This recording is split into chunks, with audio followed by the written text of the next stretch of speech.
Hey, Jenny. Hey, Greg. What do you want to talk about today? What? No, Oh. you're the producer today. Remember? You're in charge. I am the podcast princess today. Oh, I want to talk about the fact that nothing is real anymore. Nothing is real anymore. The premise of this is a good one, and it's one that you and I have been talking about, and then we're talking to our friends about. So back in May of 2025, do you remember May of 2020? It seems like years ago. Yeah. We did a presentation at Minibar on deepfakes. Mm-hmm. And we really saw this rise of the fact that you could use technology to create negative videos about people becoming more accessible, right? And we came back from South by Southwest and we were like, oh my God, this could be a big thing. Mm-hmm. And so we did a whole presentation on it. Mm-hmm. And how do you feel like that presentation went? I liked the content of the presentation. It resonated a lot with the people we were talking to. We had conversations before and after that really indicated that people were really starting to see this peripherally in their lives and in their feeds. Everyone that we've talked to has a story about getting deepfaked, right? Yeah, or even seeing content on the internet that wasn't real and maybe you couldn't tell, but at the time, and especially last year, we poked a lot of fun at AI images. They're going to have 6 fingers, or the teeth always looked weird, or it had a lot of limitations. All of that is gone today. It's gone. And this is a transformative signal and moment that is really important. And also, we can't come back from it. There seems to be a confluence of the internet happening right now that we've been talking about a little bit, where social media is really rough. It's hard to be on social spaces. The comment section are devolved by bots primarily. So the comment sections aren't places of community very often anymore, unless you have influencer or brand who is heavily policing their comments, which does happen. I don't want to do not all comment sections here, but sure. I'm going to. Okay. The reality is, even the humans in the room now, bots aside, the humans in the room, social media has become a very reactionary place. So we have talked for years about the Facebook moms who, like, you post a comment like my child did X, Y, and Z, and then everyone loses their mind and they're like, well, you're forgetting about my child who and then, well, what aboutism is like has degraded the internet profoundly. So you have this confluence of that where not only is it hard to tell what is real versus what is fake, but the real stuff is not getting any traction. And I am having this moment myself, and I feel like it's reflective of a lot of normals where we're just opting out of the internet. And I would add to that, so the degradation of your feeds, you're not seeing the content you want to see. Yeah, the algorithms are almost impenetrable now, right? The platforms have removed news in part because of the moderation issue, which is now moved to AI and algorithms and these public ability to police themselves, which I've done some of that on the Facebook app now, and it's rough. It's really easy to indicate that news that is is incredibly biased, without question biased, and to affirm it in a way that will continue to push it in feeds. Mm-hmm. And then you have this slippery slope of deepfakes moving to, well, it's just AI generated content and it's for entertainment. And what happened was on September 25th, Meta launched a social network called Vibes. What a word for 2026. Vibes. Okay. It's the most Mark Zuckerberg shit ever. And you can and it's literally and I mean that derogatorily, just to be clear. The week after Facebook launches their Ray-Ban display smart glasses that are affordable and are actually good. Like, they had a good win in technology. And we'll do a whole episode on smart glasses very soon. But the week after that, he's like, and we launched a new social network where you can type any prompt and make any content. And it's all, the whole the feed, the entire algorithm is all AI content. And everyone's like, who fucking wants that? Yeah, it's very interesting right now. I have followed in the pursuit of trying to like wrap my brain around AI and where it's going and where it's headed. I'm following a lot of scientists, following a lot of data analytics guys, a lot of mathematicians. I'm an accountant by trade during the day, so these are the things I geek out about on the side. But so I follow a lot of those people, and on Monday I'm actually going to a conference at the U about women in data analytics that I'm very stoked about. But this whole idea of the CEO in a ivory tower persists in 2025. We are so far forward technologically and societally, we are just playing the same tropes over and over and over again. So it's interesting to me to watch this play out in a comforting dystopian sort of way. I don't know how to say that, but Comforting dystopia. Comforting dystopia. That's all you get in 2025 is a comfort that we are nowhere different than we have ever been. But just looking at this and looking at the tech bro billionaire guys being so bullish on AI, right? Just absolutely, this is changing everything. This is how we're going to do it. They're firing people by the thousands. Like this week, Target laid off everyone, Amazon laid off everyone, UPS laid off everyone as they're trying to adjust their kind of loads against what Amazon is doing. And a lot of right? the messaging is because of AI that is creating the need for those layoffs. Yeah, and it's lazy public relations, but it's an easy hit. I just want to say we talk a lot about Mark Zuckerberg. We don't talk a lot, and I'm going to flame you here, and I hope you don't Bring it on. The public relations around all of this is the shittiest, stupidest fucking thing I have ever seen in a million years. Public relations people quit doing their jobs since Trump walked onto the scene. We are not doing any sort of real public relations anymore. We're parroting tropes. That's what we're doing. And so Mark Zuckerberg's people are like, it's because of AI. And like, is it? Is it actually? Because every data scientist that I follow and all of us using AI and playing with it and making videos and doing all of this shit, it is terrible technology. It is terrible. It is great in that it can go faster than our brains can go, right? But it's not magic and it is not sentient and it is not anything that is like actually generating thousands, 14,000 people. You're going to lay off 14,000 people because a machine's going to do it. How's a machine doing an HR generalist's job? Fuck you. That's not what you're doing. You're firing people and using the social hot point of the moment as an excuse for your bad business decisions. And then you're parroting that against a social kindling fire. And so now we have everyone losing their mind. It's the clankers. The clankers are stealing our jobs. And here we are back in the same spot we've been since technology came on the scene. So now these are not the first AI apps. I've downloaded a bunch of these apps where all the content is AI generated. And even the engagement and users are all AI generated. Yeah. I downloaded an app where you create your own AI profile and it makes other friends with other AI profiles and they're commenting back. You literally open it up and it's like The Sims. You're like, oh, what's this social network been doing lately? Nobody wanted that. And then but here's the thing. I'm going to argue with you on that because I think when you have a new technology, part of understanding the capabilities of it is doing stupid shit with it. Experimentation. Yeah. I agree. Make an app. Sell some ads on it. It's going to get on Good Morning America. Yeah. That's hilarious. It's fun. It's stupid. So imagine if you haven't seen Meta's Vibe app before, it looks like Instagram Reels. Okay.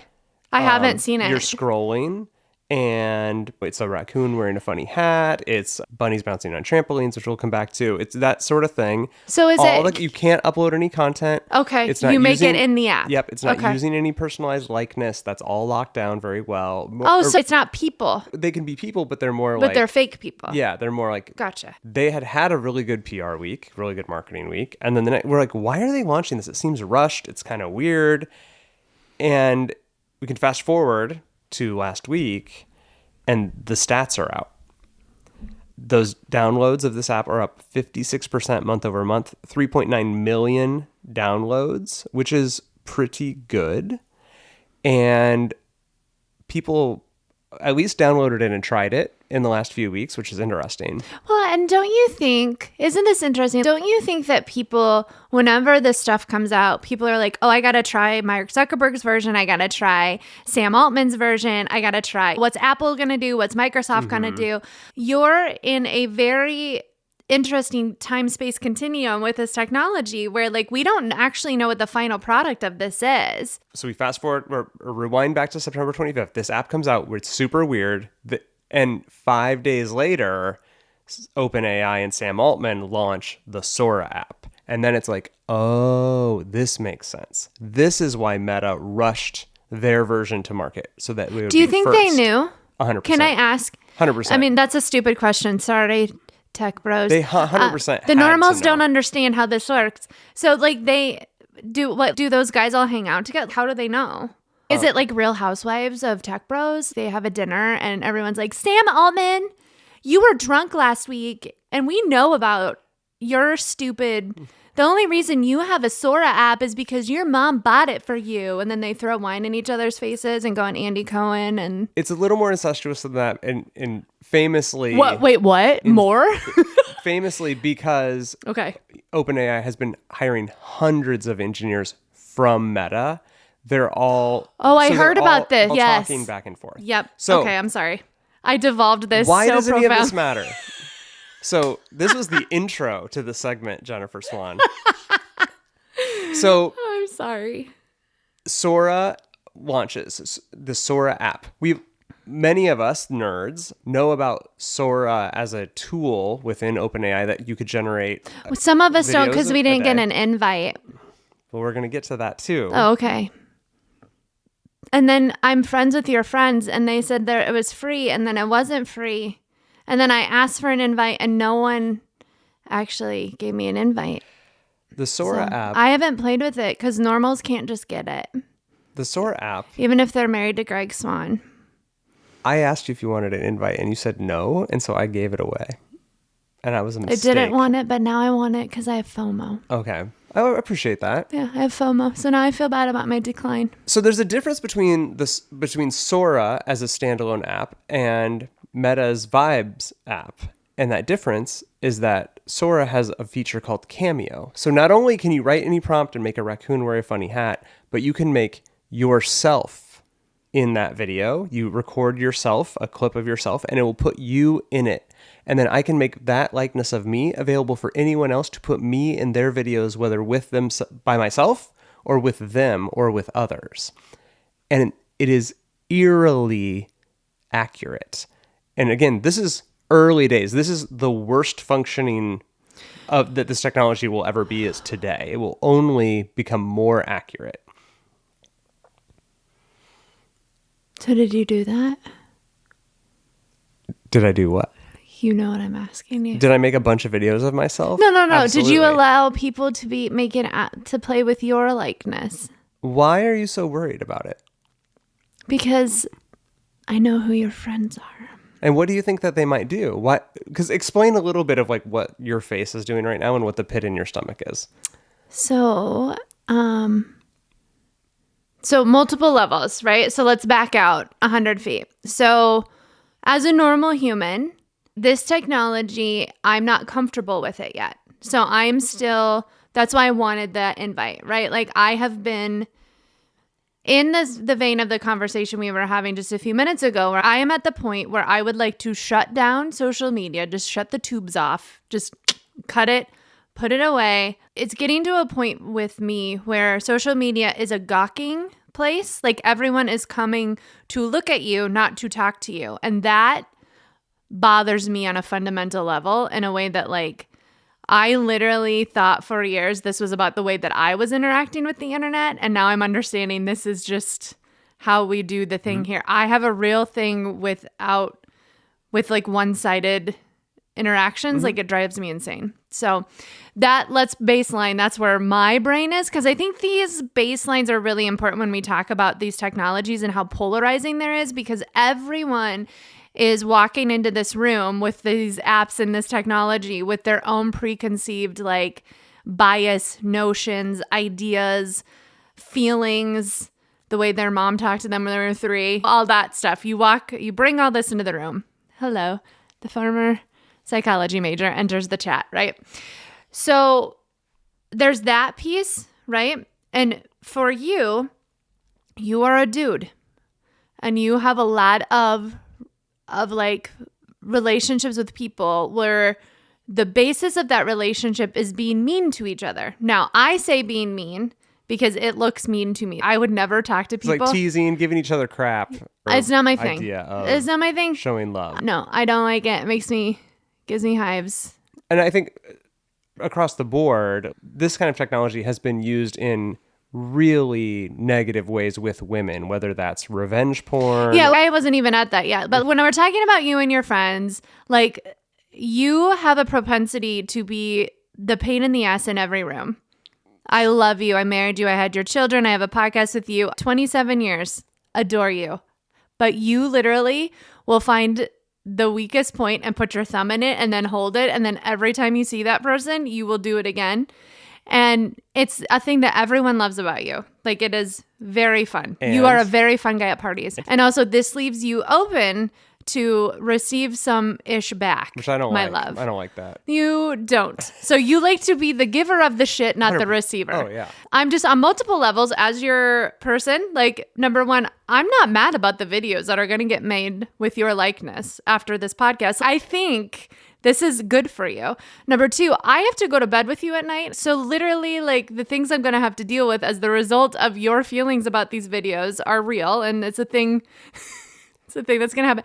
And number three, like, you have a public facing job and you work with clients and do things. And so I, as your person, actually, like, all of the jokes and like up here stuff aside, as your person, it makes me nervous thinking about like if you're eating horse legs or something in a Sora video. Like literally we had a thing yesterday for the first time where you had to point out a video was AI because I couldn't see it. Absolutely. That realization for me was really hard, just to be honest. And it's still really hard. It makes me really upset, like even thinking about it right now. We have talked about how people weren't going to know about the differences for a long time. I did a presentation on it at an event in May of last year. Now it's here. This is part of the reason why we haven't done another podcast too, right? Because I feel a lot of responsibility to talk about these things and I don't know what to do. And it's been only 5 months since that presentation. So we have a number of things coalescing. So the first part is I made a video using Twitter's Grok of Tom Cruise sending faxes on a beach. And I made a ton of them. You know what I didn't get? A takedown notice from Tom Cruise. Grok is notoriously no filters, and I'm not endorsing Grok whatsoever. Well, but I wanted to test it. The big thing about Grok is he's run by an evil. And Tom Cruise is so incredibly famous that he is open for parody. You can poke fun at Tom Cruise on Saturday Night Live, on The Late Show, on social media. He is at a stature where you would expect that. With the launch of Sora and its cameo feature, everyone is now open to parody and to making people say whatever. Yeah, I think it's really important to talk about this because you already alluded to it, right? For women, this is a huge thing. I just want to say, like, when my concern for you is just that there's going to be bad shit on the internet that people aren't going, like, that is the lowest rung of this problem. So if you start to go up the ladder from there, like, women are DOA. When you start to be able to have explicit content, we're in a place where I just am horrified for all of us. The worst of the worst. The worst of the worst could happen. Do the worst.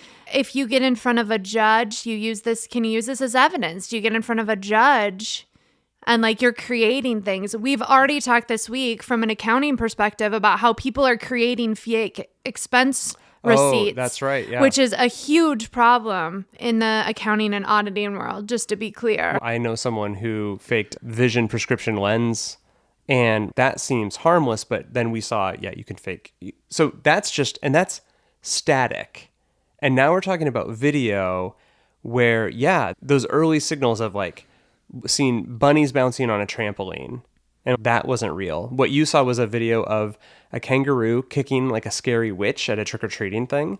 It's been shared all over as people are fact-checking that isn't real. And what I actually saw was like the article talking about how it wasn't real. I hadn't even seen the video yet because people were sharing that stuff around. Now, within Sora, notable people like Mark Cuban, iJustine, etc., have uploaded their likenesses and are letting anybody make videos with them. And when But Sora is really great because Sora, every video is watermarked with Sora, right? They are watermarked. There is a tool that you can use to remove those watermarks. And also the Sora 2 algorithm. So it's a little confusing because Sora existed before as a video generation tool. Now there is the second version of that called Sora 2, which has now launched its own app called Sora. Annoying. But the Sora 2 video generation tool is available inside of other programs like HeyGen that I use for other things. It has Sora 2 in it. It exports without watermarks. Okay. So Sora, the app, the social network app, was the #1 app on the App Store for a couple weeks. And it's still, I think, in the top 5. And as you said, it's invite only. You have to have a code. You have to know someone. And supposedly they've dropped that. You weren't able to access it. Sorry, again, we'll get you a code. And everyone has access, more or less. You have to get a code, but you can kind of hunt on Reddit and et cetera and get a code if you really want one. So this technology is available now basically to the masses, which is different than needing that thing. Now, I have not and do not plan to open my Cameo up for anyone to make content. So. Good. Are you so relieved? I am so relieved. I didn't why. realize that you hadn't told me any of this yet, but that's fine.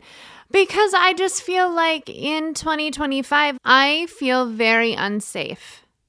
I just feel very unsafe. And there's a political climate happening. There's a lot happening on the internet. I just feel like these places get increasingly volatile, increasingly unmanageable for a normal human. Yes. I'm at the point where if I haven't talked to you directly in more than 3 months, I have to remove you from my feed because like literally the amount of gawking and the amount of like walking into somewhere and someone going, "Oh, how was France last week?" And I'm just like, I haven't talked to you in years. Why do you know where? There is a shift that's happening for normals, for everyone, I think, where you're just like, what's the ROI of this? Oh, corporate lady, sorry. What's the payout here for me? So it's interesting. Like, I'm not done yet. Literally, why would an adult woman with children who are walking in, and this is another thing that I think we should talk about. For me, all of this is coming to a head because I have a kid on social media now. And we have had 2 of our 3 children just completely opt out and just be like, I don't care about this, right? And I have a little version of myself, literally, on the internet right now. And I feel like my body is on fire. I feel like my body is on fire. I cannot understand from a mama bear perspective, like what the payout, like how this is good. Like when I historically, and most mothers are this way, I will participate in a system. I will play here. I will do all these things and I will not see how negatively it is impacting myself, but I will protect my kids from it hands down all day long. Yeah. See also evangelical Christianity. But I am in a spot with this now where I'm just like, how am I supposed to run a podcast about tech? How am I supposed to put my child in this place that I don't like? I literally don't want to be here anymore. As it's evolved from I'm sharing updates from my life, status updates, to I'm sharing photos of my life, to videos, to reels, to now someone with just a normal Facebook account who uploads a video, just a normal Facebook account. Every day we call them normals, like normal people. upload your video on Facebook and it says, would you like to convert it to a reel? Would you like to write 3 different caption options? And then we will run that as a test, and then we'll optimize and we will choose the caption and the post for your video that is going to get the most engagement. And you are a normal goddamn person. I literally don't care about engagement. I literally want to post this so that when I look back at this time in my life, I know what I was doing. So this is where you've shifted. Social media is more like a diary for you in that regard. And the platforms are trying to incentivize engagement while at the same time the users are saying, we want all of our friends to see it. And they're like, well, then you need to be more engaging because you got to compete. But that's a lie. So if engagement drove other people seeing my shit, I'm one of 5 people that engages with content on the internet. I will like your shit all day long. I am liking everybody's shit. I am looking and commenting and posting. Like, it doesn't matter. It's a lie. This idea, I think, somewhere in the last 90 days, this idea that you can manage an algorithm or you can get the social media companies to show your stuff, it's not factually accurate anymore. The algorithms have changed so profoundly, and it's machine learning now, right? So the algorithms are not static. It's not like it used to be. Remember, you could do X, Y, and Z because you knew this is how Instagram promoted content, right? And so the influencers could, you have to use this word or you have to do this or whatever, right? It used to be, and then it would change every so often and there would be an outcry, right? And they're like, they changed the algorithm and they didn't fucking tell us and now I lost $1 billion. And now it's just I don't even know. And I don't even, they know. It's changing. Because it's machining. I mean, literally, if you're talking about machine learning, it's constantly changing the parameters based on what's getting the most likes. So what's coming and what is already rolled out are AI tools within Snapchat and Instagram and YouTube where you can adapt a background and you can edit things or think about becoming a puppy on Snapchat, like face filters, right? Augmented reality filters. That already existed before.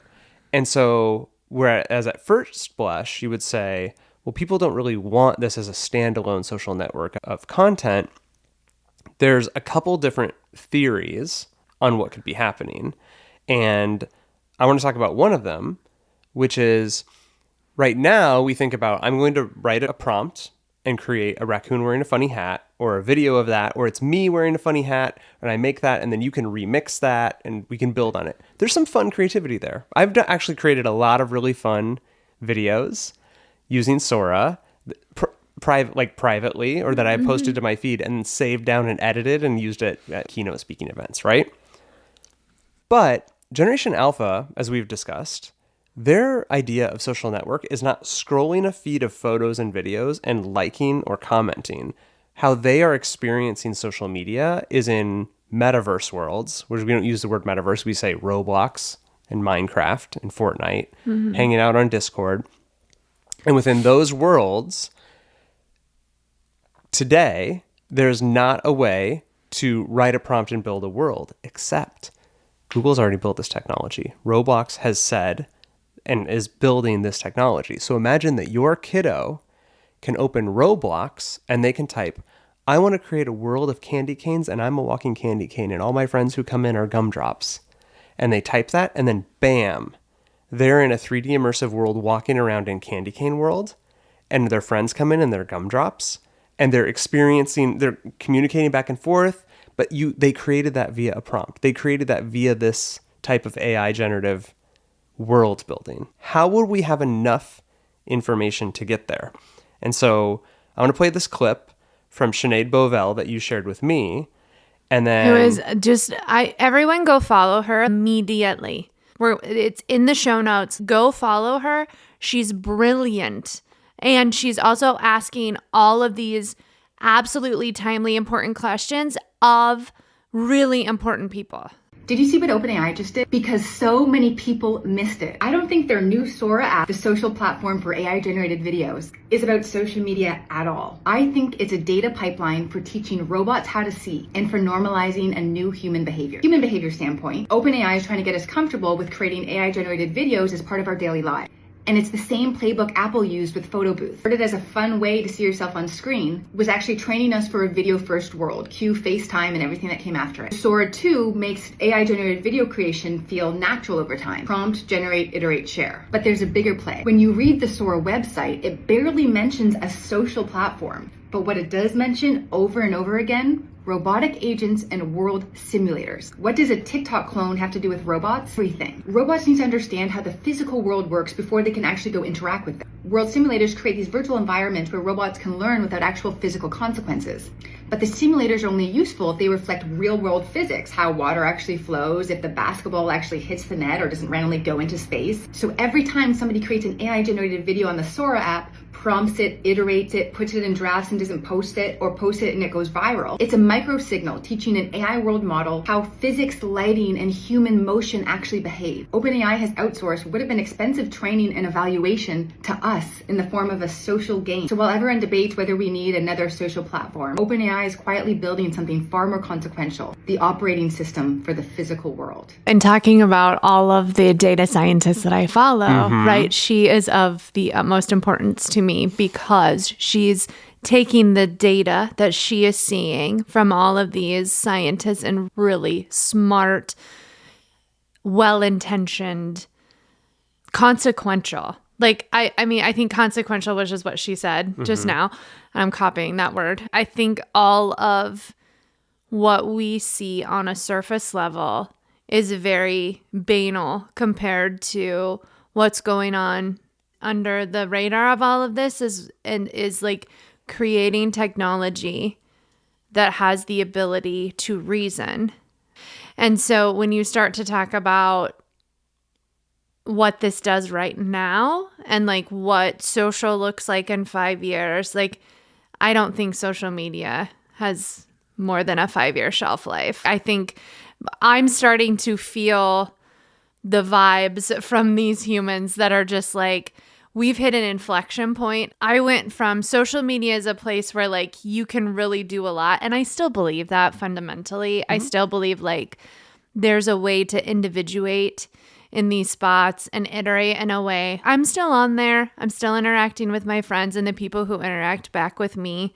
I think we're entering a time and space in this moment where the cultivation, when you are in a time in the world where individuation is such a primary feature, even those of us who are desperate for community and desperate for places where there's a congregation of ideas and a congregation of people and a congregation of life, because we feel like the individual is a microcosm of the community, and there's still a space for you to create that space. You just have to be very intentional and very specific and very dedicated to the premise of what you're doing, because we're moving away from a community mindset, and you can see it in our politics. You can see it in the way other people are hanging out on social media. You can see it in the way that everything's an argument and everything's about like my opinion and what I need, right? And you can see it in the way that activists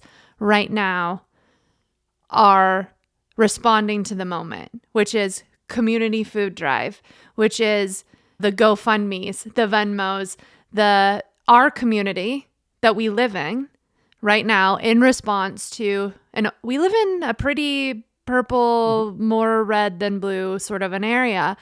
And Halloween last night in our community by one of our dear friends was one of the propagators of this, but like, hey, we're going to make this about a food drive because our food shelf is going to run out in the face of all this SNAP discussion and everything.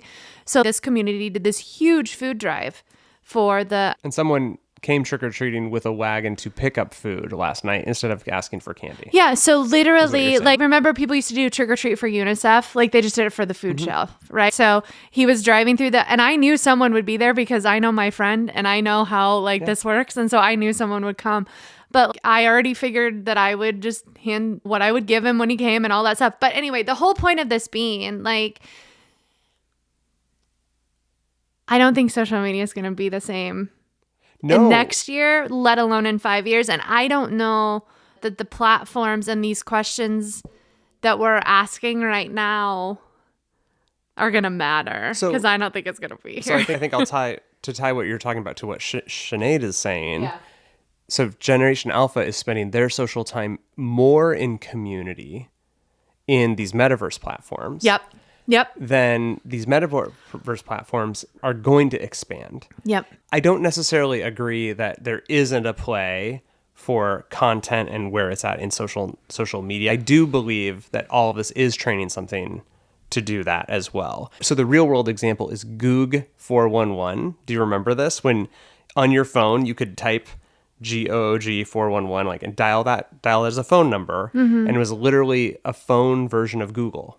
Oh. And so you would call it and you'd say, what time does the restaurant open? Or who has the most touchdowns this year or whatever. And Google used all of that voice data that they got for years of that to train what is the foundation of Google Voice Assistant today. And so these companies are so smart about building products and then using that training data. And the other thing that I think is really important is these same Generation Alpha kiddos are entering a world where what is real is very different for them than what was real when we were growing up, where you could see a picture of something and you knew that was probably real. Because we grew up even before Photoshop. The notion of faking an image was pretty difficult. Yep. Right? Yep. So I want to play a clip from Sam Altman talking about what his approach is for that and how they're thinking about that at OpenAI.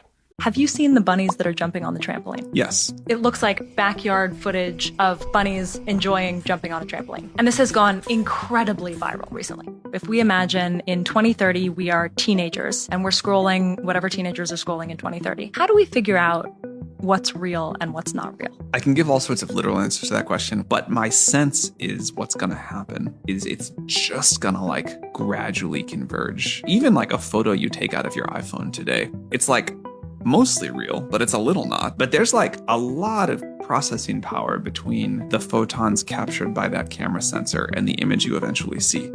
And you've decided it's real enough. And I think that the sort of the threshold for how real does it have to be to consider to be real will just keep moving. So it's sort of an education question? Yeah, media is always a little bit real and a little bit not real. And I think we just accept that. So what? Oh, stop for a minute though. Okay. Because my brain is in trouble.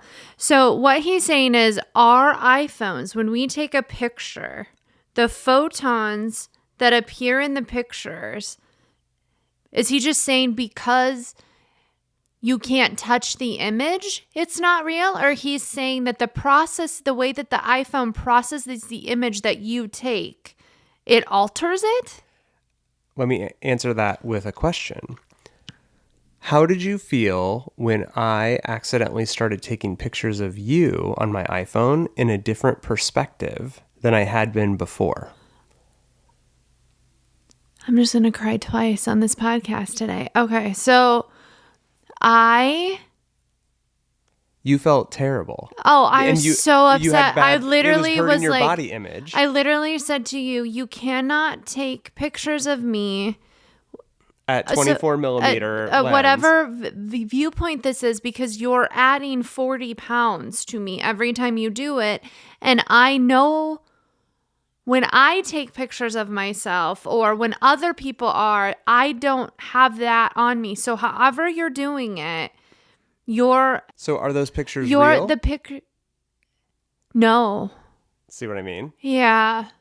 We're capturing a moment in a time in an image, but you were looking at that image captured in a different focal perspective. Literally, this is fascinating. This is such a good example because we would be at an event. Everyone thinks I'm insane when I talk about this, and I come across as such a Kim Kardashian-esque person when I talk about this. And I just want to round back a little bit so we can put some context behind this because it's actually really important. For 20 years of my life, lived in a much larger body. And this is not just about me wanting to look skinny. This is literally about who that version of me was versus who this version of me is now. And it actually the amount of weight on my body is actually an indicator of health that relates to my brain. And so in my mind, if I have extra weight on my body, it actually is a signal that like the work that I have done to be healthy and have my brain not create extra spinal fluid so that I don't Go blind. go blind. Yeah. So The real thing. this isn't just like, oh, I want to look good in front of the cameras. This is literally like, am I going to go blind? I'm looking at this image of me that I think that I am, and I'm looking at the image of you that you've taken that adds 40 pounds. And this image is I'm okay. And this image is I need to go an have my brain emergency. scanned It's an because it's an emergency and I'm in trouble. And so Just clearly, that's a little different than like Kim Kardashian going and getting liposuction. This is about my health. correct. So sorry. No. It's as women, there is an assumption that is made about vanity here that is not. I was very much okay in a much larger body. I don't care. I loved that version of myself. I love this version of myself. That's not the issue. The issue is that weight makes my brain squish itself and makes me go blind. So I can't have it. So in 2008, I was at South by Southwest. That's not a humble brag, but that was a very long time ago. 2008. That was before the iPad was introduced. That right? is This that the this is a Twitter very- year? Yes. Yeah, see, so that's when 2007 Twitter maybe? that was when Twitter was invented. It was so magical, the Twitter back then. But in 2008, South by Southwest pulled off something that hadn't happened yet, which was having Facebook CEO Mark Zuckerberg on stage for a keynote. He's 23 years old. He's being interviewed by Sarah Lacey, the tech journalist, and he was booed off the stage. And at one point, someone stood up and said, talk about something interesting. And Sarah Lacey was accused of throwing him softball questions. And what was really happening was this reckoning that Facebook was really starting to impact culture and change culture. And there were more people that were upset with Mark and wanted some accountability than to kind of like, what's new with Facebook these days, right? They didn't read the room very well. yeah, and South by is the place where you go to have an exchange of ideas. Part of what happened was the questions that were being asked were things like, you were really changing the notion of what privacy is. Yeah. And at the time, there's something called Zuckerberg's Law, which is that you will reduce what you consider as privacy year over year. And there was a notion of impacting how people get their news and what they believe. And his answer to that was like, yeah, it's changing a lot of things. We're going to have to figure it out as a society. And this kind of like aw shucks shruggy thing. And you can tell why he got fucking booed off the stage, right? Now, of course, there was a part 2 in a developer garage about twice the size of this room that I went to. And it was awesome to be there. And he answered some real questions. But I see a parallel between 2008 Mark Zuckerberg being like, yeah, I invented a product that's eroding privacy and how people get their news, impacting culture, and shrugging and being like, guess we're going to have to figure it out, to Sam Altman in this clip saying, yeah, I've broken the notion of what's real. Guess we're going to have to figure it out. And my first blush response is, fuck you. You have built this technology and just been like, I'm going to turn it on and then we're going to have to figure it out in a really irresponsible way. It's the question of our century. What is your responsibility for what you build? At what point does this thing have a life of its own? And now we're just stuck with it, which is the fundamental question the normals are asking about AI. So we can get really mad about the lack of adoption and the lack of like openness to technological change, or we can look at the elephant in the room, which is that you guys have a lot of money and a lot of big ideas, and you just unleash the Kraken in society over and over again. And then we're left to deal with the ramifications of your egregious behavior. There is a space too where I feel like so many of these dudes on the front end don't understand what they're doing. Don't understand. They're just like, oh, look at this. This is fun. Like, we could do this. I think a lot of these guys grew up in safe places as cishet white dudes without a lot of friction, without a lot of, right? And so they're like, oh, I could do this make a lot of money. It's not a big deal. And then the choice of this moment, though, comes when you are faced with the ramifications of what you've done. And Sam Altman is really profoundly disappointing to me because he came out looking like he was trying to prevent a lot of this on the front end. The reason the company's called OpenAI. Right. So that's its own. Yeah. I mean, we could do podcasts for days on that, but that clip is so important because I feel in our discussion, I cried about my own shit, but in the discussion of what's real versus what's not, and the kids, which is the rallying cry for a lot of things, I think your original point stands, which is what Keanu Reeves says. Do you want to play that clip? Yeah. Having dinner at a friend's house, this director, and he had some kids, and there's like a 13-year-old, a 15-year-old, a 17-year-old, and they hadn't seen the film The Matrix. And so the director's like, well, why don't you just tell them what it's about? So I start to say, well, there's this guy who's in a kind of virtual world, and he finds out that there's a real world, and he's really questioning what's real and not real, and he really wants to know what's real. And the young girl was like, why? And I was like, what do you mean? She was like, who cares if it's real? And I was like, what, you don't care if it's real? And she was like, no. Isn't that wild?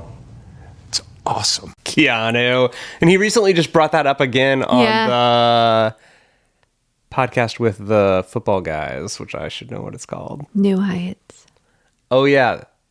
Is it New Kelce brothers? Yeah, the Kelsey brothers. Oh, Kelsey. My friends. Never My friends heard of Jason and those Travis.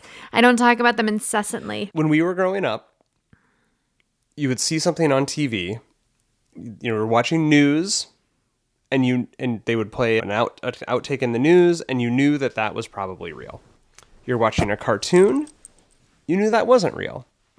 You're watching Mr. Rogers have Mr. McFeely come over, and you're like, he's probably not a real mailman, but I don't know. And then there's puppets in Mr. Rogers, and you know that those aren't real. The way that today's kids are growing up, you don't know what's real at all, let alone if you were a Gen Zer, a millennial, a Gen Xer, a boomer, etc. The notion of what is real has eroded to the point where the youngest of us are going like, well, I guess I don't even care. This is just normal for me now. How do we feel about that? How do you feel about that? I'm worried about it. And that's why I don't want videos of me without my permission in a way I can't enforce them out everywhere. And on the radio show, when Jason DeRusha said, I'm a public figure, albeit like a local media celebrity, but I'm afraid someone's going to use this and make me say something I wouldn't say and try to cancel me.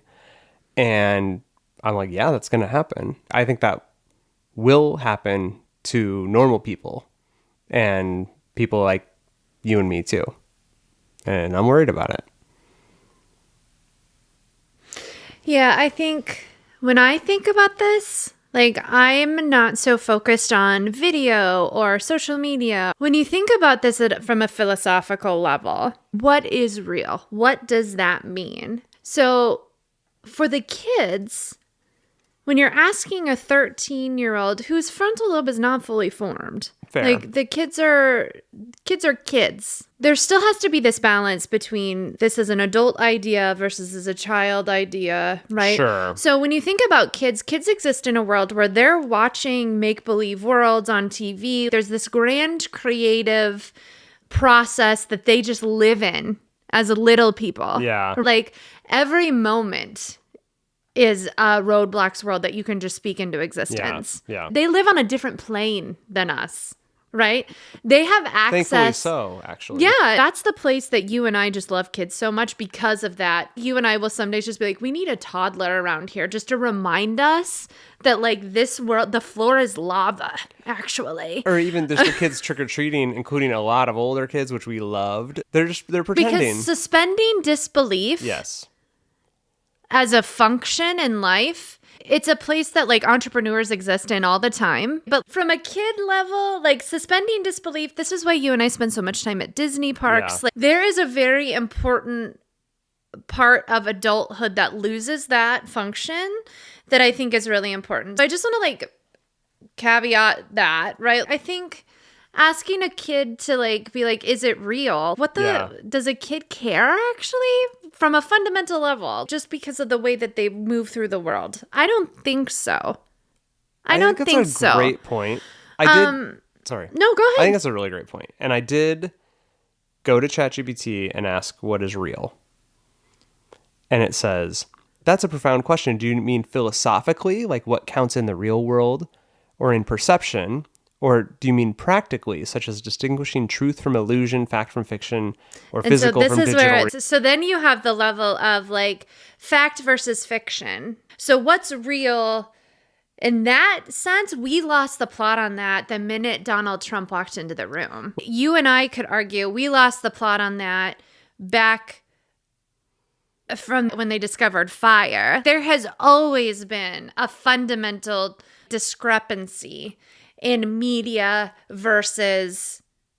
So what actually happened? There's a whole journalistic integrity field. This is how journalism started, was because people in power were lying to people. And so other people needed to report on what was actually happening. And so this kind of blur, this line blur between what's real and what's not. You can get mad about Donald Trump, and I do. But then we have to go back to the beginning. At least the founding of the United States, which we've talked about, Kurt Anderson's book, Fantasyland, about how the United States origin is actually based on magical thinking, including religion, but way outside of religion as well. So ChatGPT asked me, well, which one do you want me to say? Yeah. And I said, answer it. Please? No, I didn't say please. That would cost water and energy. That's not true fundamentally, and we don't propagate. Just be nice. It says, what's real is whatever continues to exist and have consequences, whether or not you believe in it. Reality doesn't need permission. Say that again. What's real is whatever continues to exist and have consequences, whether or not you believe in it. So this is where the final boss of this conversation for me is. So you bring in Sam Altman's notion of Bowser. like It's the Bowser of this. Sorry. Go ahead. but it's not baby Bowser. It's not. Yeah. No, it's the big one. It's the big one. He breathes fire. So ChatGPT says the short answer is atoms and actions are real. The rest depends on who's watching, how they're watching, and what tools they use to see. So, okay. Wrong. Can you please tell? You are wrong. No. Oh God. Not like It's going to love that. It says, then tell me what you think is real. This is how I've trained it. It just knows that I'm going to be bullish. Mine will respond. Here's the direct short answer. That's how mine responds. So let's bring this back to Sam Altman's point of, well, when you take a photo of something, you've brought back, and I think you could even go, I'm going to humor him a second. Yep. Sorry. Even go back to a black and white photo, like an early photographer on tintype. Yep. Right. So everything's happening around, and they capture a snapshot of the moment. We used to call them snapshots. Yeah. Right? Yeah. And you knew that was just a little notion of what had happened from a perspective, because you don't wear those nice clothes every day. Your hair doesn't always look like that. You're not stoically looking at the camera and not smiling. There's a lot of suspension of disbelief and just in the setup of a portrait studio. And last week at Adobe Max, the big Adobe conference, they introduced a new feature within their Photoshop suite where you could take that photo of people dressed nicely standing in front of a house, and you could click it and drag it and turn it around and see their backsides. Just turn them around. And it's using AI to shape the back. And so this is where the tools are drastically changing, and we have assigned notion of what is real more to that scroll and the content I would see on the news than maybe we have had before. And I think that we're in an in-between time. which I think is some of what you were saying. Before we close out this portion of this, I just want to say one thing. Part of the problem with this discussion about reality is a power dynamic that exists in our society. And so the reflection of what is real is actually being determined by people sitting in power. And a lot of those people sitting in power don't look or act or think in ways that are connected to the real world at all. The places that Mark Zuckerberg and all of those guys sitting in an ivory tower, literally, gilded, literally, in the United States, like Oval Office right now, those humans, they're so disconnected that if you suspend disbelief that they're not evil, which,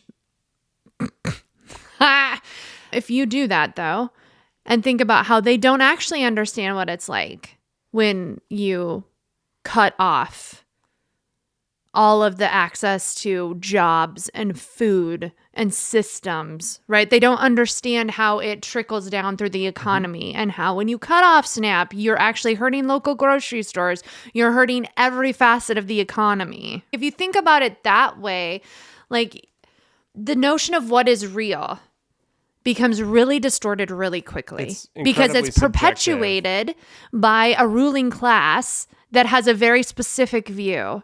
Think about, the Americans, we're talking a lot about the French Revolution right now.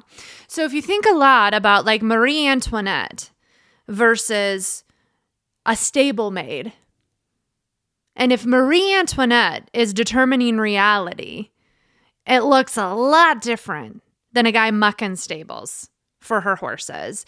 And I think part of what the United States was trying to build when we set this up from the beginning was a place where both of those viewpoints are important, but for different reasons. And we've lost the plot on that so profoundly in the United States. The whole world is watching us do it.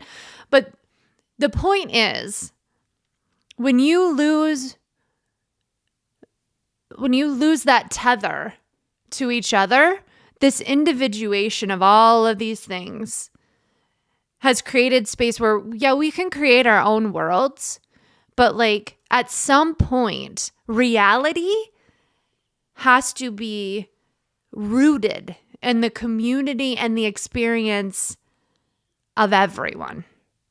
I had to Google individuation, which is a thing I've been having to do lately because you use such big words and I'm kind of stupid. I'm the Taylor Swift to the Travis Kelce. Individuation is the lifelong psychological process of becoming a distinct, whole, and unique individual. It involves developing a separate identity from parents and society, integrating one's unconscious and conscious selves, and achieving a sense of self-realization. It's important. It's important. It's a part of human development, individuation. It's a part of becoming your own person. In evangelical spaces, you leave and cleave, right? You go and you create your own space and your own ideas. It's important. It's important. Our kids will do it. Every human does it. And also, we have let ourselves get to the point where that process is more important than our community. And so we've lost the globalization piece of this world order. We've lost the idea that like what happens in America is just as important as what happens in Sudan, which is just as important as what happens to the not ruling class in China, which is just as important. We've lost the we are the world sort of idea here. And it has profound and far-reaching impacts. I saw today that the wealth concentrated in the United States compared to other countries is insane. And we have more hungry people in this country than we do in most other countries as well. And these inequalities don't stand. This is the other thing. If you look back over the course of history, this sort of dichotomy does end in the French Revolution. It ends in a civil war in the United States. It ends in like everyone taking back their power. And so I guess, what do you do about it, right? That's where we're going next. Yeah, I have a Reddit comment that says, "How worried should I be that every image and video I see is AI? Fake media used to be hard. I'll give you that it's been improving for a long time. but that progress has ramped up instantly and broken the last gold standard.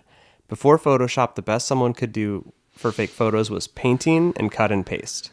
After Photoshop, Pixar It Didn't Happen was replaced with video. Video editing has been possible for years, yes, but it was hard.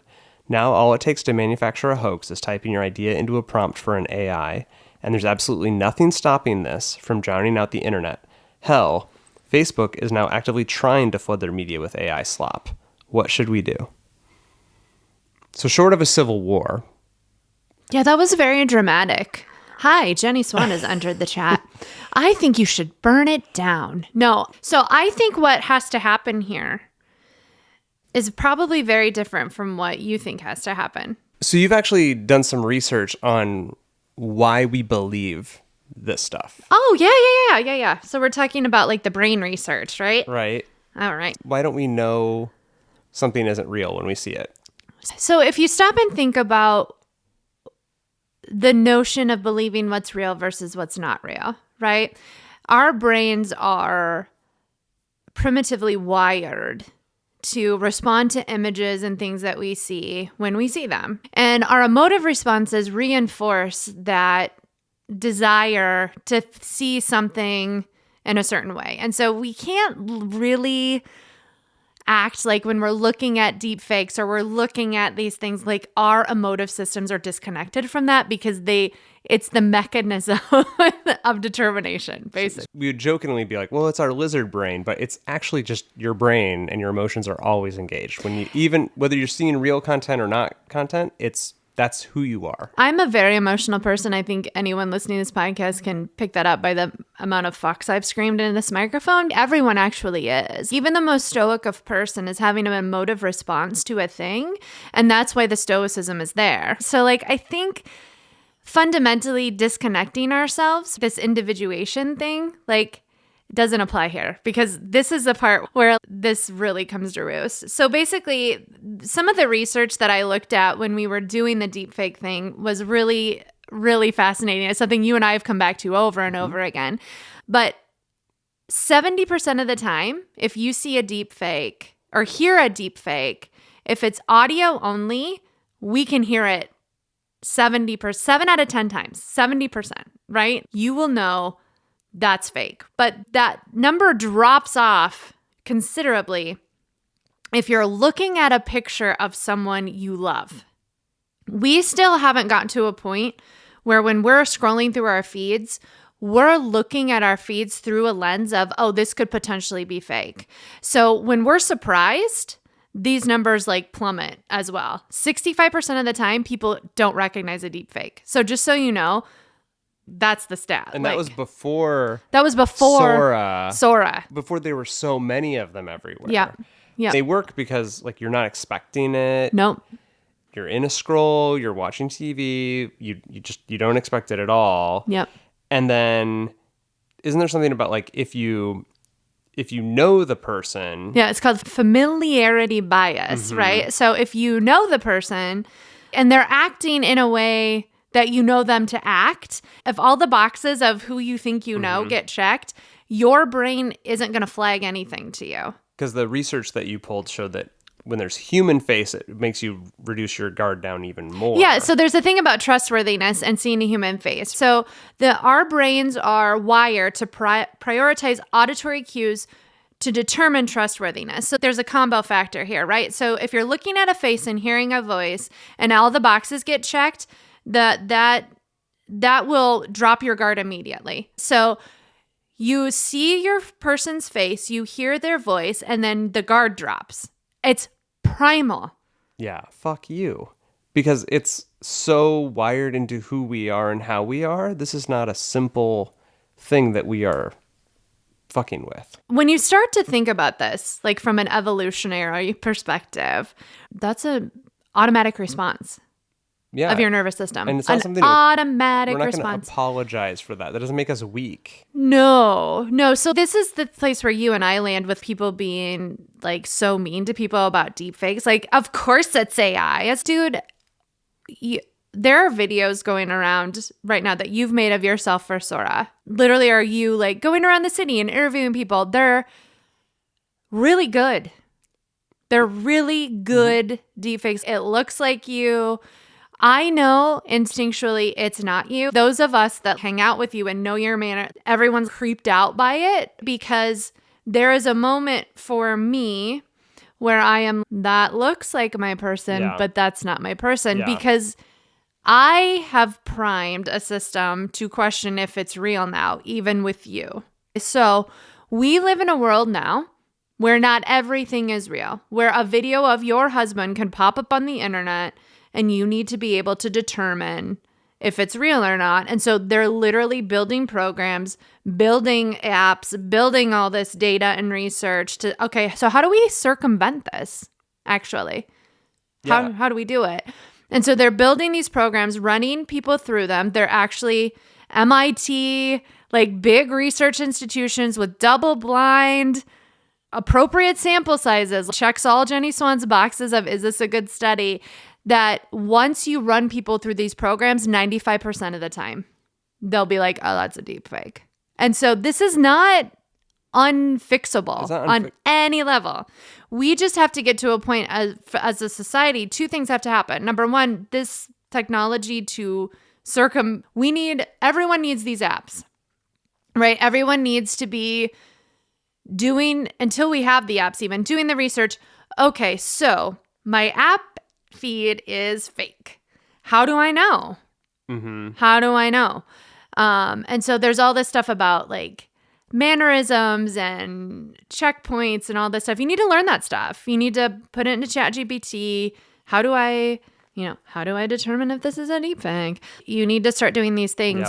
Yep. If you're getting audio phone calls from someone and it sounds like your person and you're not sure, before you send anyone money, before you do anything, you need to have a code word. You need to have I would love to send password. you a family password. I would love to send you $5,000 right now. I need to know what our AI password What's our is. family password? What's our family password?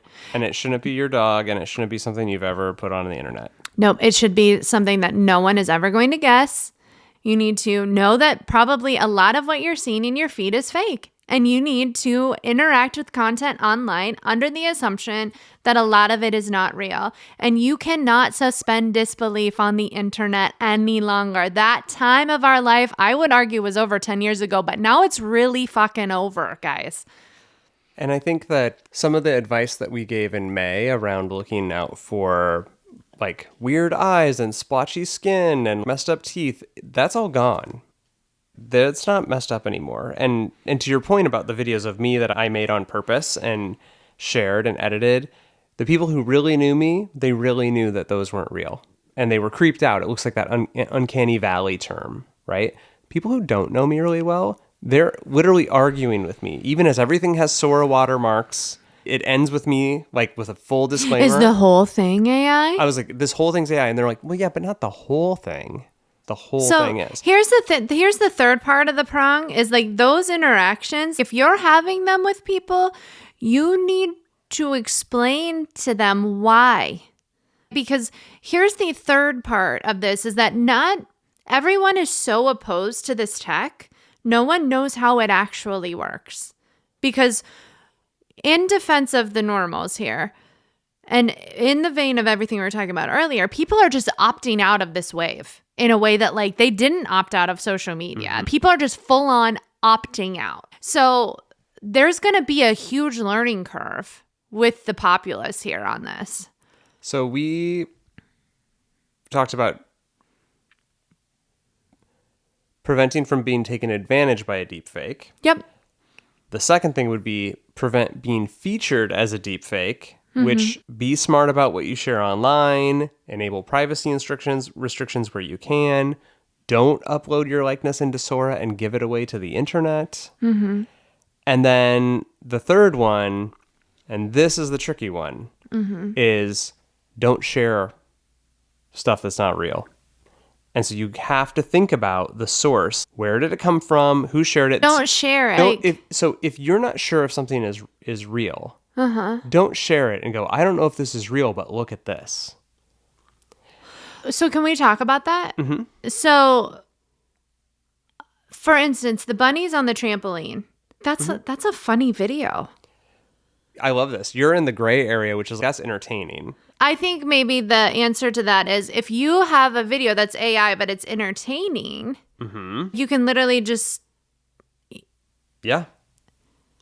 I saw a thread today from a user named die_workwear that says, I hate that AI has now caused me to question the authenticity of cute animal videos online, which is my primary use of social media. I don't even know if this baby penguin actually wore a beret to go buy a tiny baguette in Paris.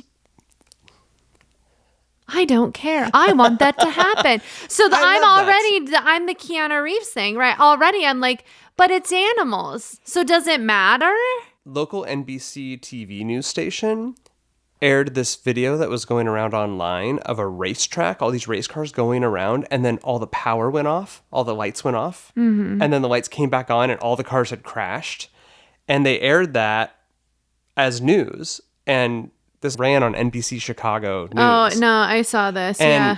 this was not real, and it was shared from the Weber Valley Speedway page on Facebook, which is a AI Facebook site. It only shares fake stuff. So I So think we got to go to the source. Yep. We got to be careful what we're sharing. If it is hard, let's say if it's harder news, if it's a tiny penguin, like maybe that doesn't matter. Although you did get fooled by a kangaroo video. Yes. Well, and so I have to be honest, like when we were having that discussion, I was annoyed at you initially because I was like, I don't care if it's fake, like it's a kangaroo. And also, I don't think this video is that great. I don't want to see a kangaroo like jumping and hitting something. I don't care about this. You and I have a thing right now where I'm like, I don't need you to boss me around or tell me I'm wrong about a thing, right? So like I was annoyed for an interpersonal reason that was not related to AI technology. Oh, I was just logging examples for our podcast. No, but seriously, this is the hard part, and we're already in it, right? Literally, because like I have a lot of opinions about this, and already I am. Yeah, but an animal video is fine. It doesn't matter. So that almost goes to gauging the intent. Is this entertainment? Is it satire? Is it supposed to create strong feelings? Is it supposed to sow division? Right. Because if it's more towards the latter of those things, Yeah. then I think that's more important to verify before you amplify. Yeah. So literally, when Selena Gomez got married, there was a whole slew of pictures of her and her bridesmaids who are all very famous individuals. And speaking of Travis and Jason, literally all these pictures of Taylor went everywhere. And Travis got on the podcast and was like, hey, those are all AI. That's not the dress she wore. That wasn't the thing, right? And is that harmful? It matters if Taylor thinks it's harmful. Yeah, she right? gets to. If Selena thinks it's harmful. Yeah. So I think gauging intent gets murky really fast. I think maybe like the place that you land is call it out as AI. If you know it's AI, share it and be like, this is AI. And this is why I think it's funny. If you're seeing it shared, it is AI. So it's almost like the copy pasta bullshit that you see boomers share where it's like, I do not give Facebook the right to blah, blah, blah, blah. What were we doing with that when that was happening? We were sending them to Snopes. We were posting like, hey, don't do this. This is fake. Yeah. So if you're seeing a video go around that is AI, that is trying to manipulate, you could share that is fake. Yep. You know? Yep. Yeah. I don't know. I know. It just doesn't feel like I don't none of wanna these police- options feel I just good. don't. I think it's a leaky bucket. I think it's like fighting something. So it comes back to your own. What are you going to do in the in between times? As we're heading towards more world building, as we're in this in between time in social media, where we are truly in the pre-version before things move to glasses, and we're not all with our necks down looking at phones all the time, and it's going to be transformative of a way we can't even see coming. I'm not saying it was better before, but while we're in the in-between on the way to the next thing, Yeah. just being careful Yeah. with how you are being affected and manipulated when there's no telling what's real Do you think anymore. that's the big thing? I love that you said how you're being manipulated because I think that is the big thing. Right? Because it's not even so much that it matters if it's real or it's fake. It's that you don't know. Mm-hmm. And then you can't trust that when you're sharing something or when you're posting something or being who you want to be, that you're using things that you know? It's tricky. It is really tricky. So as we wrap this up, thanks Keanu Reeves for just keeping us real, which is that nothing is real. And I want to ask you our favorite new closing question, which is like, what's giving you energy on the internet these days? What are you into right now? Let's see. What has been in my feeds that I have had fun with lately? I'm always so unprepared for this question. I know, that's why I asked you first. I know, it's not nice. I really like have you seen, are the videos in your feed still coming up where it's a video of someone in the front and someone in the back, and some person in the front is singing a song, and then the person in the back is the backup dancer? It's always someone in the back. The backup dancer is like giving it 100. They are going to town. It is ridiculous. The caption always says, I told him that I would make him tacos if he was my backup dancer for my video. Oh, yeah. Tacos was one I saw. Then I said I told her I would take her to Disney World if she was my backup dancer for the video. So you the pick backup dancer challenge. Yeah, is that what it's called? Okay. It delights me to no end because the person is just going ham in the back and the person in the front, and it's always like a love thing. So they're like, oh, he loves tacos so much. Yeah. I could make him do anything for tacos. Yeah. And so literally the one about tacos was this giant burly dude. It made me so happy because he had on sunglasses and he was losing his ish in the back there. Yeah. And it just was amazing. It was so good. So that's my favorite spot. I love that. Yeah. Greg, what is making you happy on the internet right now? Lil Jon's meditation album. What? Yeah. Lil Jon. Oh, please don't ever do that again. Lil Jon has released an album called Remix Meditation. And this is for the millennials who were getting low in the club. Jen? Okay, what about the millennials that never did that, Greg? Like yourself. I am a witness to this. He really got into meditation in the last few years and actually has released a meditation album. But this album is his biggest hits. Turn Down for What, Get Low, Lovers and Friends, Alive, Goodies, remixed. I don't even think I've just stopped for a minute because I have never heard you, number one, talk about Lil Jon. Number two, say the names of his songs before. Yeah. So, like To the Window? And he'd be like, To the Wall. And then you hear, he's like, yeah. Oh, He's so it's like another version of those songs that you and I like so much. The lullaby remixes. This or like is Richard Cheese. I love it. This I know. is your favorite kind of internet. So he's literally, get low. He'd be like, get low. And he's like, what you're going to do is you're going to calm your mind. And you're going to get low. And now we're going to get lower. Do you remember when we bought our last car? And he was hooking it. Oh, yeah. So we bought our last car and he's showing, I let him show me how to hook the Bluetooth up, even though I know how to do it, you guys.